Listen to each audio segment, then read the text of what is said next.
is going on, guys? Welcome to the March 27th edition of Amateur Hour. I am joined, as always, by our producer, Ryan Korangel, Ryan Poley, Hi, and Leo Saylor. We have a lot to get to today. We have football, we have baseball, we have basketball. We will first start March Madness. We have reached the Final Four. Loyola Chicago, Michigan, Kansas, and Villanova. What do you guys think? Yeah, I'm really pulling for Notre Dame in this one. Are they in the NIT? Yeah. What's that? The NIT tournament? What do you mean by NIT? Not the real tournament. Wait, what are we talking about? I'm confused. Aren't we talking about the Frozen Four?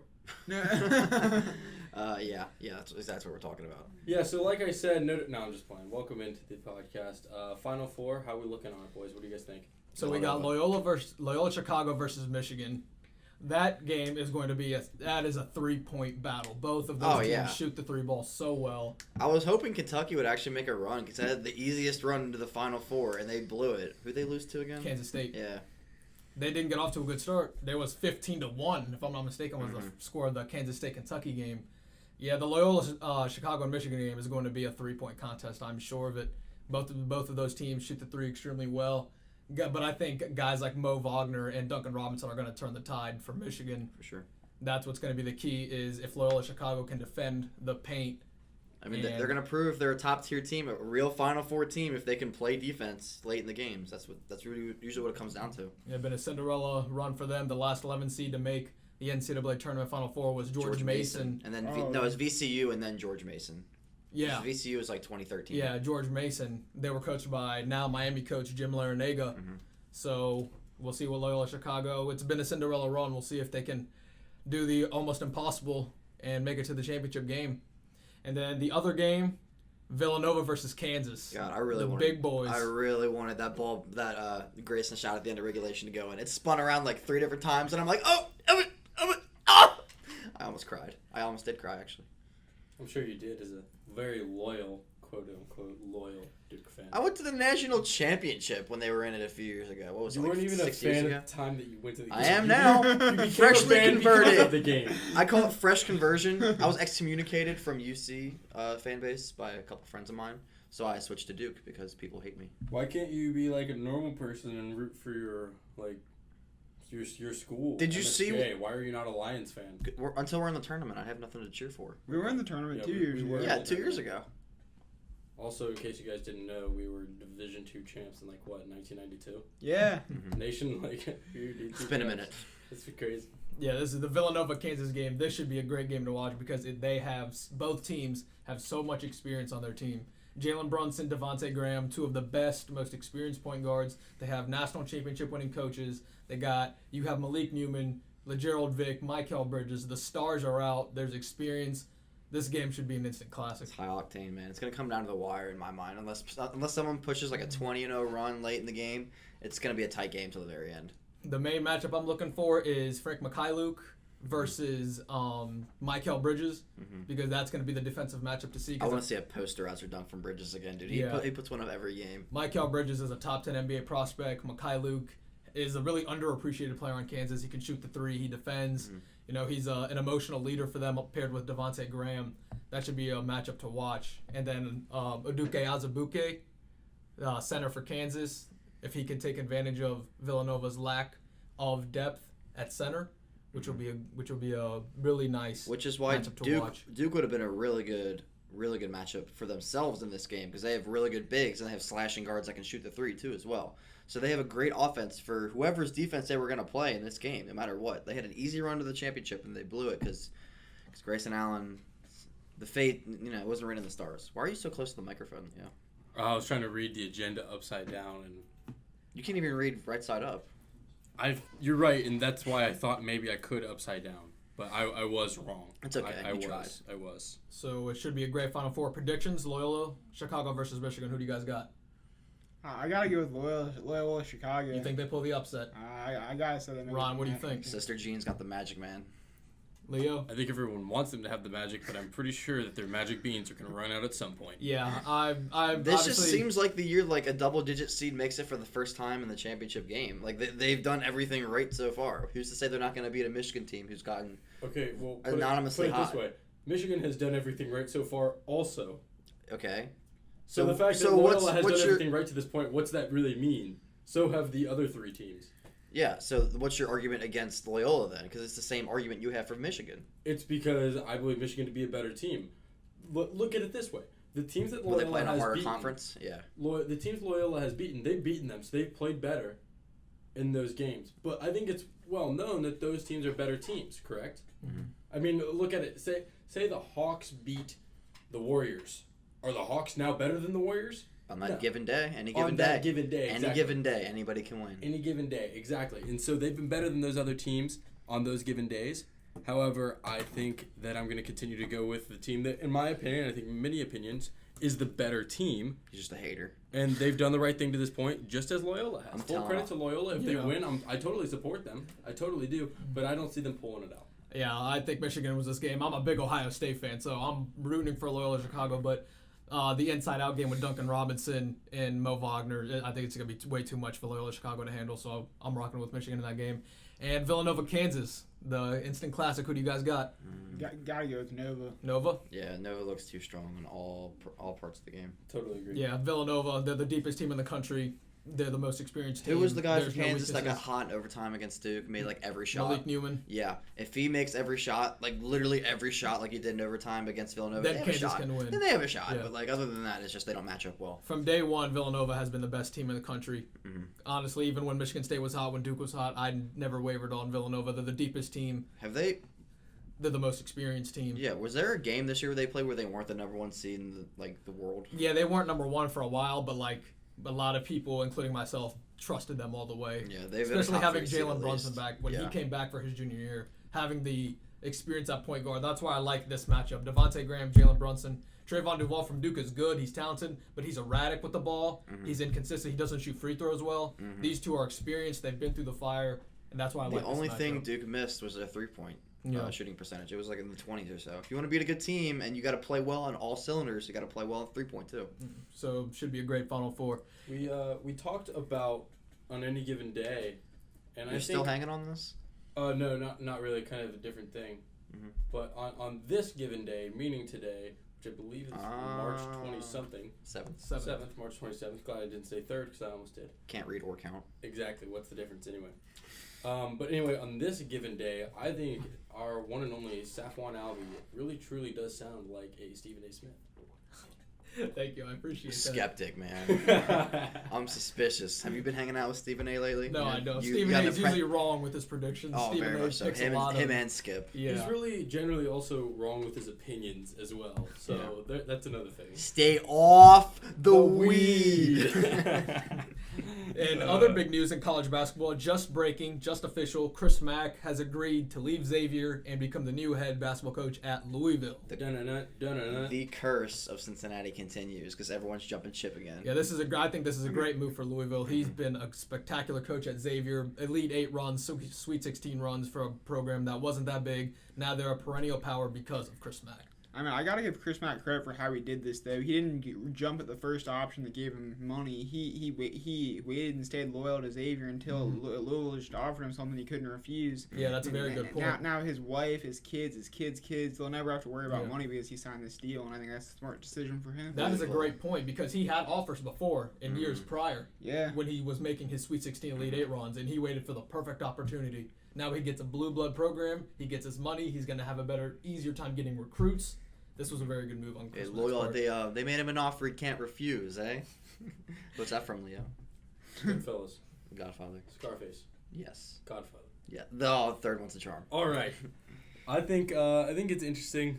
It does really suck for Xavier. Obviously, on one front, the obvious one, you're losing a real good coach. It hurts your team immediately, but also because you know this tradition that they really created, and especially this year, although the tournament didn't go the way they wanted, And they're losing a lot of seniors too. That's a lot right. of good seniors.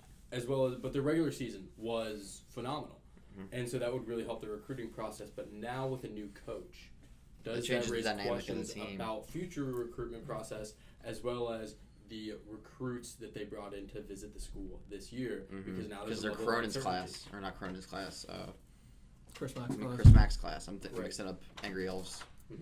I believe immediately it hurts them because, as we mentioned, this is Chris Mack's recruiting class. Mm-hmm. He's leaving fresh. You know, a lot of seniors are gone. Trayvon Bluett, arguably the best scorer in the history of that program, is gone. You have Sean O'Mara is gone. I think Sumner was pretty good. Yeah, Sumner was good, but he was not a better scorer than Bluett. No, He was yeah. more athletic, pure athleticism, yeah. JP McCura's leaving, so maybe in the very beginning, yes. But depending on the coach, that's also a big one. Who is the coach that Xavier hires? That could be either really good for them or really bad for them. That And is what we'll Ennis see. Cantor's brother's leaving too. He's a senior, wasn't he? Yeah. Yeah, he's Watch pretty good. Sean Miller get fired from Arizona or Arizona State, And then and come then to Xavier. Xavier like hires him again. Like he narrowly avoids prison, winds back at program he abandoned 10 years ago. So we'll see what happens with them. We are going to stay in basketball, but move on to the NBA. Big news that Steph Curry has a grade 2 MCL sprain. Yikes. Which is how long of a absence? He will be reevaluated in 3 weeks, and on the day that he gets reevaluated will be the first day of the playoffs. Oh man, Playoffs. That changes the dynamic of the whole situation in the playoffs. Wait, That is playoffs? Playoffs. We're talking about We're playoffs? talking about playoffs? So I don't think there's a way. I think Steve Kerr, he also said it. There's no way Curry plays the first round. Being reevaluated on the first day of the playoffs, you're not. Even if he's cleared, they may still be cautious with him. He's got weak ankles, man. So yeah, his ankles have been weak, and this is on his knee. Mm-hmm. His lower body has really taken a toll over these years, and it's costed him a lot this year. A lot of games he's missed. He's because missed of his about ankles. 30 games already, hasn't he? Yeah. At least 30. And he will be missing the rest of the regular season and more than likely the first playoff series. This puts a lot of pressure on Kevin Durant as being the best player in the world. Will he be able to carry them through the playoffs to the NBA Finals again without superstar Steph Curry next to him? Honestly, I still think this team is a championship caliber team. You Of still course, have yeah. 3 Hall of Fame players on your team. You have Kevin Durant, arguably the best scorer in the history of this game.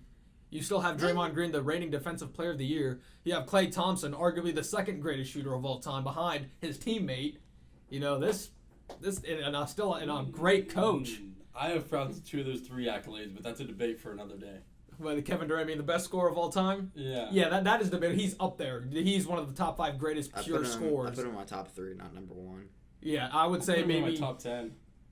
as in pure scorers of the I'm not talking about players. Pure Listen, I don't scorers Put know him of the basketball one-on-one with the ball in his hands. He's a top 3 scorer of all time. of all time. You Is can it- make the is argument this he's because- going to be number 1. It's because he's 6'11" and can shoot. Yeah, Like we'll that's see. literally it.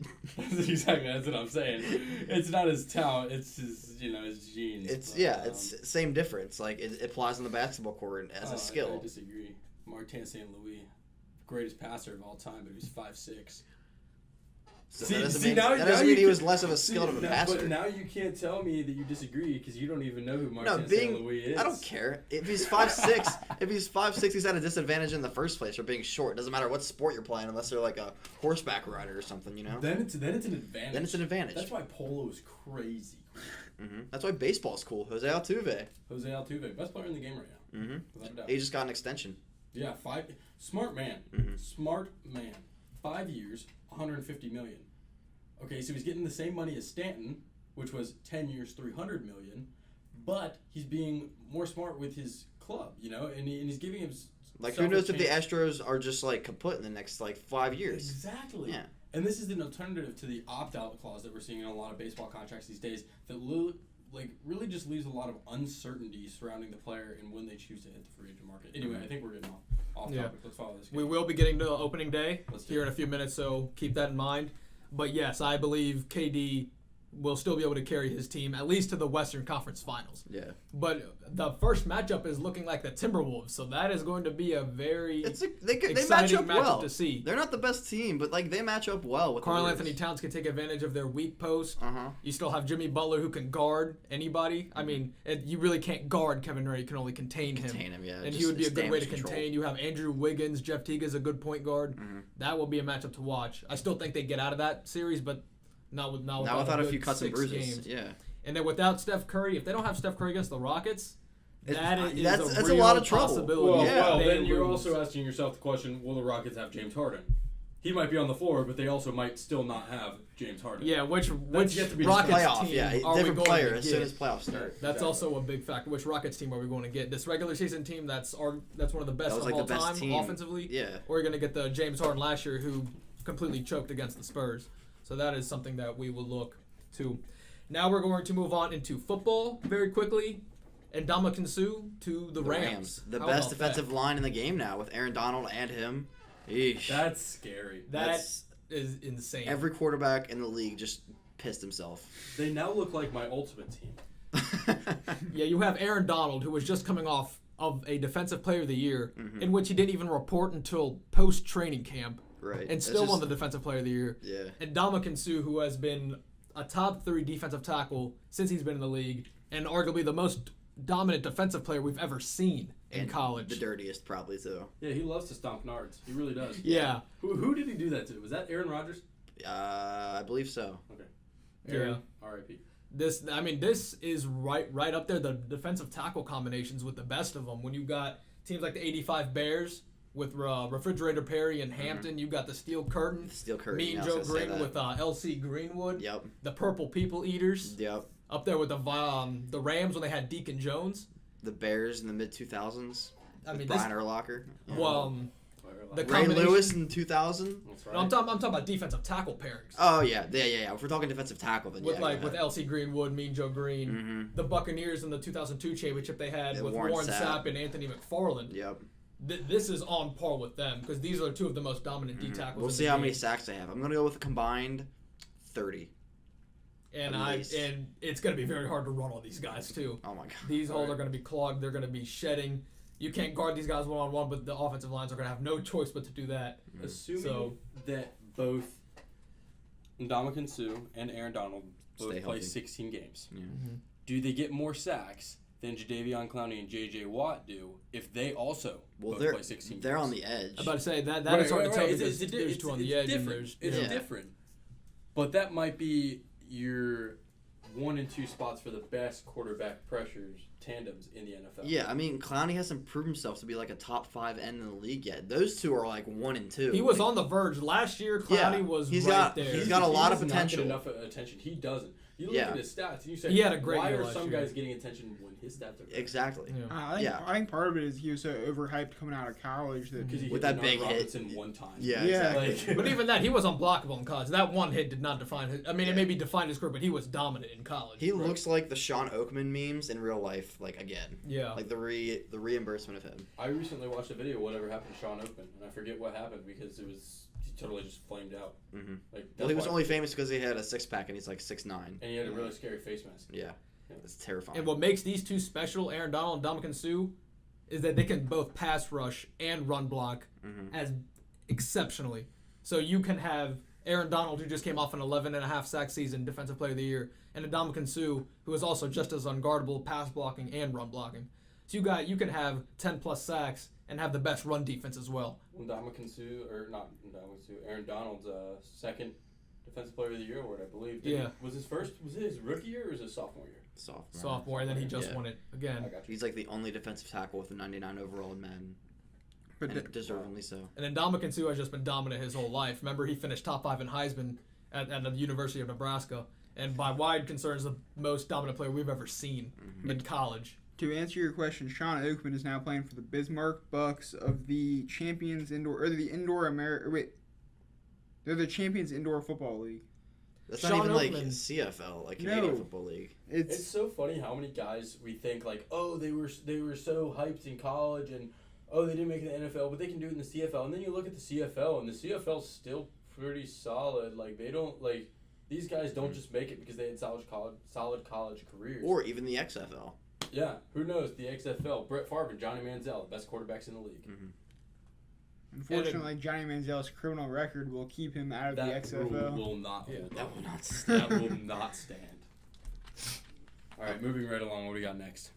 Now we are going to move on to MLB opening day. All right, Yeah. it's here, boys. On the countdown, we are exactly 1 day, 21 hours, 34 minutes, and 46 seconds from opening day. The Cubs open up first, deservingly so, best team in the world. Besides the Yankees. I'm going to put that on the table. Yeah, I was gonna say. Yeah, besides, like, the Yankees. You And do the have Jason Hayward Astros. on your team. How good can you be? He's got a good glove. Come on, we're paying $150 million for a good glove in right field. Yeah, real good. I have a good glove too. So Yeah, the Cubs actually have the second highest payroll, if I'm not mistaken, behind the Red Sox. Yeah, now they do. And how this may be so surprising to people, but the Yankees are actually not a top 5 payroll in the MLB right now. well, because a lot of their young stars are again young stars. So they don't Oh, have did you those see huge contracts. Greg Bird is out for a while. He just had surgery. Every year, right before the season starts, Yeah. Greg Bird injured. You would think he would just do it like really early in spring training, so he wouldn't do this, Right. or like in the winter or something when it doesn't matter. Isn't he like their only left-handed stick too? Yeah, the only one in the lineup. Because they don't have Or no, anymore. Didi Gregorius. Didi Gregorius, who actually hits lefties better than he does righties, so he might as well be a righty. Yeah.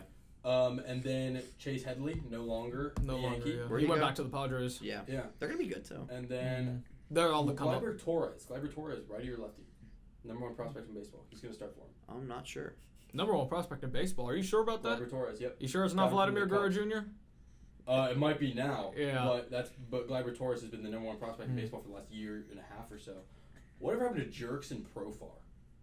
For the Texas Rangers? Yeah. Yeah, he was he was extremely hyped. And he had injury problems. I never knew why he was hyped though. He was really good in the farm system. Was he? Yeah. Okay. He was as good as advertised, but injuries plagued him.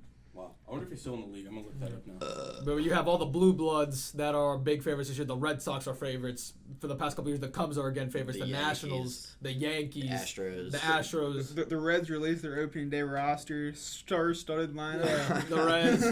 The Reds will again finish at the bottom of the division. Most likely. Yeah, and get another top prospect. Hey, you guys are still rebuilding. Yeah, the Reds aren't a rebuild in a few years. They have a top 10 farm system. They're gonna get another top Let's pick. be honest, the Reds have been rebuilding since 1990. Yeah. Well, they had a playoff run, but then they got no hit by Roy Halladay. Yeah. Yeah. And then in 2012, the 2-0 blown lead, which they could have won the World Series that year. But when you don't get the job done 3 games in a row at home, you deserve to lose. Because we're cursed. You can't say we. You're a Cubs fan. I'm a Cincinnatian first. You deal Clearly with your not. Billy Goats in Chicago. We'll handle the I Reds. cheer for the Bengals, all right? I'm a Cincinnatian. How are the Bulls doing? How are the who? The what? Bulls doing? I don't cheer for the Bulls. Hey, I don't cheer for an NBA Oh, team. so you admit that you're I don't watch. bandwagon. I don't cheer or You're watch a the NBA. bandwagon. Do you know what my name is? Can you spell my name without saying a Cubs legend? Well, my first I name. understand that. I do understand that. Ryan Sandberg. Oh yeah, the pieces are coming together. Yeah, I love Ryan Sandberg. That guy never existed.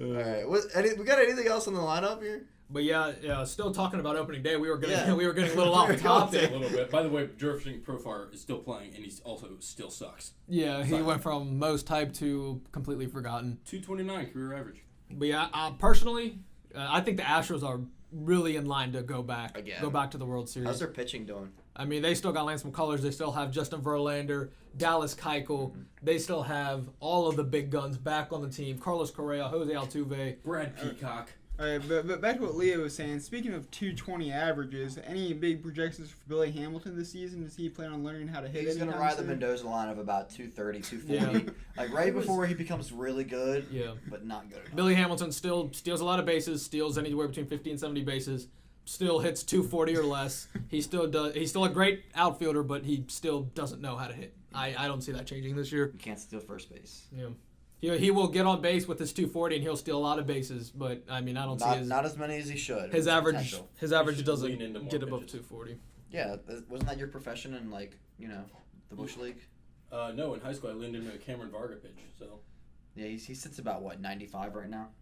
He's also that's what his ERA now is in the minors. yeah, he's also in single A right now. Yeah. What, Yeah. 3-4 seasons in? Then again, he graduated high school like 3 years ago. Yeah, I think he hurt his elbow at some point, like Tommy John or something. Yeah. Probably. He had pretty solid mechanics. I'll give him that. Real quick, do we have World Series predictions before we start the season? World Series you predictions. You have to say the Yankees first and foremost. Like if you don't say the Yankees, then you're a buffoon. I personally don't think the Yankees will get out of Really? the AL. Yeah. Personally, I'll go Why, because first. of their pitching? Huh? Because of their pitching or what? Yes, because their Who's their pitching. number one, Masahiro Tanaka?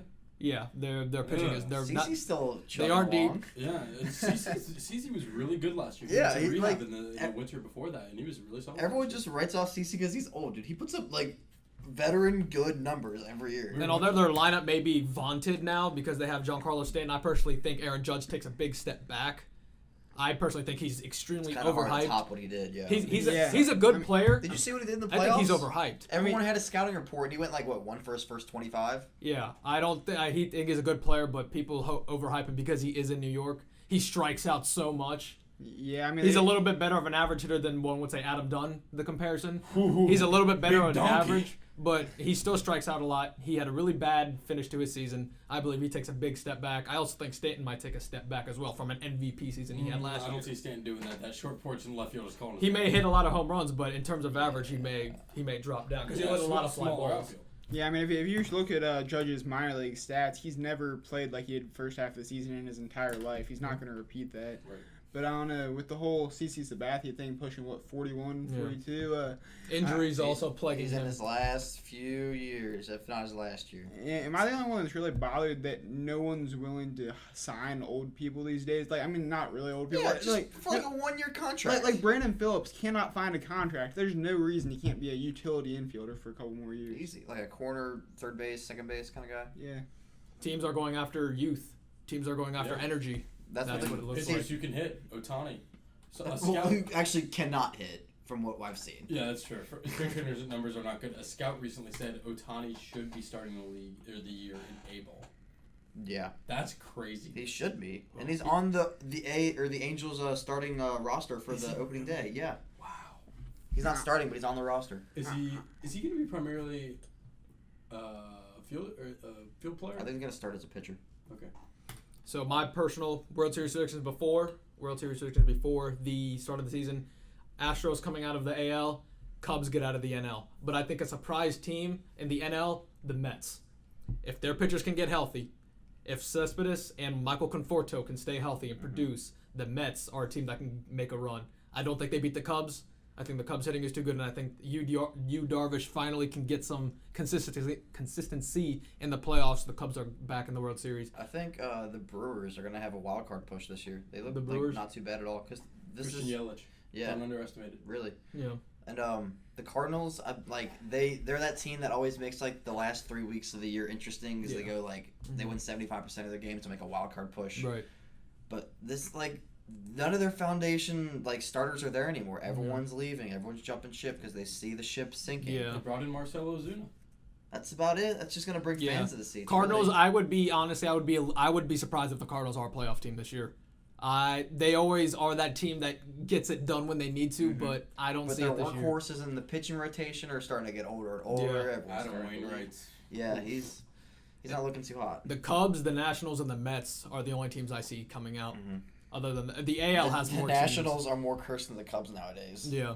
In the AL, it's wide open. You have the Yankees, the Red Sox, the Angels could make a run. Obviously, the Indians and the Astros. In the NL, it's about 2 or 3 teams that have a realistic shot of getting I feel out. bad for the Indians, to be honest. So, I believe that the Cubs and Astros play and Astros repeat. It's bold. Yeah. It's bold move, Cotton. See if it pays off for them. I might have to go with the Nats. The Nationals. I might have to. They're too cursed right now. I think that at the trade deadline they will add a huge piece because what they're Can saying they is, afford it? oh yeah, they have Oh to. yeah, the Nationals. can because definitely afford it. this is what the thing, they've got deep pockets as well as they're trying to sell Bryce Harper right now. We'll do anything to win, except for give you $400 million. They have to go deep in their pockets to keep him as well. So He they're will gonna not have to be a keep that national line. at this time next year. More than likely, will be a Yankee, but we'll get to that. I as time hope comes not. down. Dude. The Phillies say they can sign both Bryce Harper and Manny Machado. What? They say The they have the money. Phillies. The Phillies. That's a big market team. Ryan Howard's off the books. Chase Utley's off the books. About time. They've been paying Chase Utley to play for the Dodgers for the last 4 seasons. Yeah, the Right. Phillies have been the joke of the MLB for the past 3 years. So And then it's more about like time the they start Barriere. getting it together. Good These luck. teams that we see, like the teams like the Reds, the Phillies, the Padres, who have been 3-4 years now, have been at the bottom. All the picks, all of the talent is starting to accumulate. These 3-4 teams are going to start going back up and competing for playoff spots. I always get surprised when big market teams do really badly during the season. It blows my mind. How bad can you do in the farm system to make your team that bad? How bad are the Blue Jays looking outside of Vlad Guerrero Jr.? Joey Bats, man. That's all I got. Joey Bats. Josh Donaldson, Josh Donaldson. but- former MVP of the league. Wow, Well, with what you were that's a talking about- solid middle of the lineup. With what you were saying about big markets, do you guys remember when the Mets spent an unbelievable amount of money on everyone you could think of, and then you just didn't win? When? They had like in like the mid 2000s. They had like Cliff Floyd. They had Mike Piazza. David Mike Wright. Piazza. They had David Wright. They had They like, signed Johan Santana. Jose Reyes. yeah, Jose Reyes. I mean, they had like this like star-studded lineup of like guys just past their prime. That they were paying too much on. Mm-hmm. They laid a dollar short. Yeah. That's what Leo says. That is Also, what I do. remember, guys, last year What? we set a record for how many home runs were hit in the regular season. Do you guys think it's Yeah. another big year like that, or do you think it takes a tumble, Nah. slightly more, slightly less? What do you think about the home I runs? think a whole lot more, probably about double the more. I think global warming is playing a vital role. Because last year they broke a record for home runs and it wasn't even close. I will say, I don't know if you guys heard the Rockies rule is now gone. I don't know if you guys know the Rockies used to store their balls in like a cooler because Yeah, it was huge. because balls flew out of Coors Field. The MLB stepped in and said that all baseballs have to be stored in the same general conditions. Mm-hmm. So now balls are gonna be flying out of Coors Field. Like I'm going. you're going? When are you going? May. Really? It's a beautiful It's ballpark. gonna be It's a May. beautiful ballpark. Fun fact before we go, because we are slightly past the 30-minute mark. Dang. What's that? We've been talking for a while. Yeah, I think we're all good at it. Also, quick, before you make your point, Leo, MVP predictions, AL MVP? That was my question. Oh, okay, that's what you were getting to? Yes. Awesome, Yes, it was. awesome. I read your mind. Great minds think alike. I like it. AL MVP. Who's your AL MVP? Otani. Machado. Otani. Hanley Ramirez has been quoted as saying that Andrew Benintendi will be the AL MVP Wow. this season. I think RK might have a little bit of Yeah, a little bit of might be bias. a little bit biased there. I'm going with a pretty chalk pick. I'm going to go with Mike Trout. I think he gets back to being the guy. I think he has an incredible season and wins another MVP. In the NL, who you guys got? Otani. Should have Tony again. Who do you got? You got your boy Chris Bryant from the Cubs winning it? Yeah, honestly, this is his big breakout MVP year again. Who do you got? Here's the disaster of baseball. Joey Votto is going to hit 340 this season. He's Yeah. going to hit 40 homers. The but best stat stuffer ever. He, and he, can't he get will an not win MVP. the MVP. Yeah. Well, Stan's not in the NL anymore, so I Yeah. think Votto is going to have a better year because his quote, I wanted to get fatter this offseason, and I got fatter. That's a direct quote. He I did. memorized it. He did. And that's only going to make him better. And now that Stan's not in the NL, he's set. He's a lock. He's going to win. Personally, I'm going Nolan Arenado wins the MVP in the NL. That's a good one. That's a good one, except for Amazing he won't third get it baseman. because of the Coors Field bias, and that's only going to be Yeah. put further by Ryan's point that the balls are no longer going to be stored in a humidor. Yeah, we'll see that with Paul Goldschmidt as well. He's going to put up great numbers, but he plays on the West Coast. Not a lot of people see him play. Right. So a guy like Chris Bryant could really easily get another MVP award. But all right, guys, that will wrap it up for us. Thank Yeah. you for joining us. We went a little bit longer today, but that's what happens when you talk sports. We got good content coming at you, and be ready for more later this week from Mountcast. Thanks, boys. We Thanks love for watching, you. guys.